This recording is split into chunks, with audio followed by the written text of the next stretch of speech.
Hi, my man. Welcome back. 2024, kicking off the year with a big fight night. How does it feel? How's everything, the preparation been for this Saturday? It feels good, starting off the year, first card of the year. Hopefully, started off with a bang, and feeling good for this fight. Camp was good, and setting myself up early for 2024. When the name came across the table, talking to the team, talking to management, family, and you saw an opponent that you know is going to come at you, who's definitely not going to take it, strategic and just try to ground out a decision. How excited were you to say, like, perfect? I'm kicking off the year with a good name and a guy who will be in my face, and we could really make this maybe a fight of the night. Yeah, I was super excited. I was mainly excited that I finally got a top 15, and then who better like Ricky Simone, a tough opponent, and it's really going to test me, and it's going to prove whether I belong there or not. And his style, I think, stylistically, I think it's going to be a fun fight, for both of us and the fans. So I'm ready to find out. And you kind of beat me to the punch about belonging. We've seen this guy, ranked. We've seen him on the poster, main eventing. Does that also give you a better understanding of, like, okay, I'm on the right trajectory. This is where my career should be, and this is the right guy to gauge exactly not only where I'm at, but where I'm going next in my career. Yeah, not only stylistically and like what he brings to the table, just mainly how long he's been in the UFC and in the rankings. That's something very hard to do, and he's held his spot there. So if you get a win over Ricky, you're definitely heading in the right direction. You're definitely pretty good. I know you guys don't always have the choice because you're a fighter's fighter. You'll say yes to anybody. But would you have liked this to be a main event or in an arena somewhere, or you're good? You're like, give me the name, Apex, let's go. Yeah, no, I think I should fight in the top 15 first before we start looking at main events. Kind of establish myself a little bit more, so I could sell that a little bit. Um, but no, I was super happy. We're pretty far up on the card, so we'll have a little bit more eyes on us. So I'm happy where we're at. And that's so awesome that you are on this, on this card, on the main card. You'll have to wait a little bit of it, to get in there and get some action. But does that give you a little pep in your step? Like, hey, the UFC put me on that main card, so I could kind of carry this fight night. That kind of makes me feel good. They're recognizing me. They see my effort, my hard work. Yeah, I think they like my style. I come to fight every time, and I think with this matchup, I think it's going to be a fun fight. So they want to make sure everyone's going to be tuning in for this one.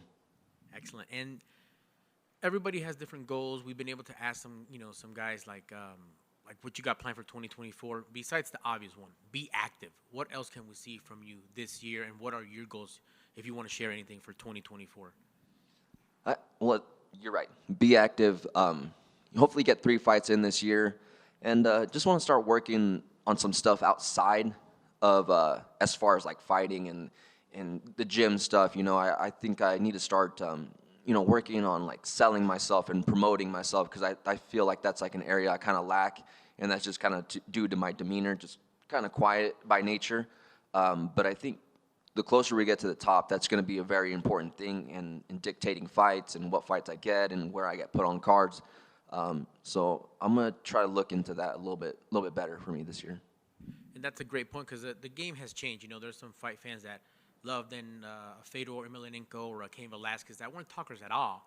But now with social media being such a presence, how did that come about? Have you sat down with the team? Has someone said, hey, you know what, maybe we should be a little more colorful, more loud, or get a personality going, some type of hashtags? Like, what is the influence there to try to be more present, more selling?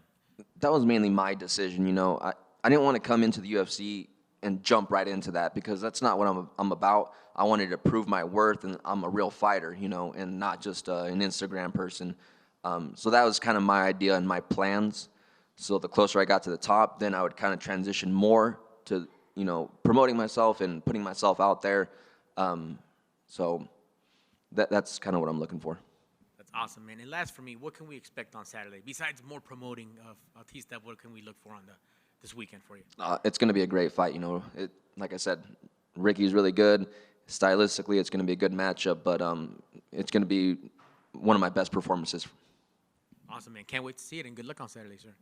Thank you. Does this fight kind of make up for the Cody Garbrandt fight?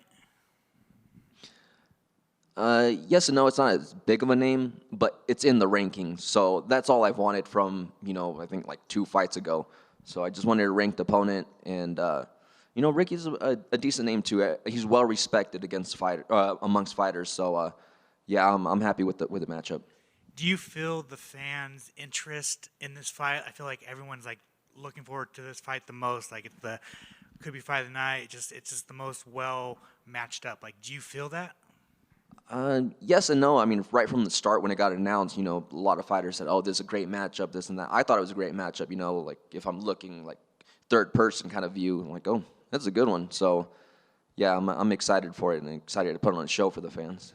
How nice is it to fight with Marcus on this card? Oh, it's been good energy. You guys heard him talk. He's just, you know, it's good energy. It's nice to have a training partner with me. I think I had Sean in the last one, but he's, you know, doing his obligation, so you rarely see him throughout fight week. So to have Marcus here and going through training camp together, it's been pretty awesome. Yeah. So I mean, you were on that card with Sean. You predicted Sean was going to win the entire, all the way up until your previous fight with Guido. How excited were you to see Sean win the title? I was very excited. You know, when I see Sean win the belt or with the belt, I just think back to the times like where we both got into the gym like within months of each other, and we were just getting beat up and held down and just tough days for us. So to see him come from that all the way to this point, I couldn't be more happy for him. And does it give you extra motivation? Oh yeah, because we're different paths, but you know, same direction, if that makes sense. So it's been pretty cool to see him get there, and I'm just right behind him. Obviously, there are a lot of names at the lab. Who are some of the fighters that you think people should keep their eyes on that are coming? Younger guys, they're not in the UFC, but coming up. Guys have been helping me, like Chance EK, On Ho. If you look up his highlights, that's pretty cool. And another girl coming up, Leslie Hernandez. And there's so many guys coming up. I couldn't name them, but eventually they'll all be here. Awesome. Good luck. Thank you.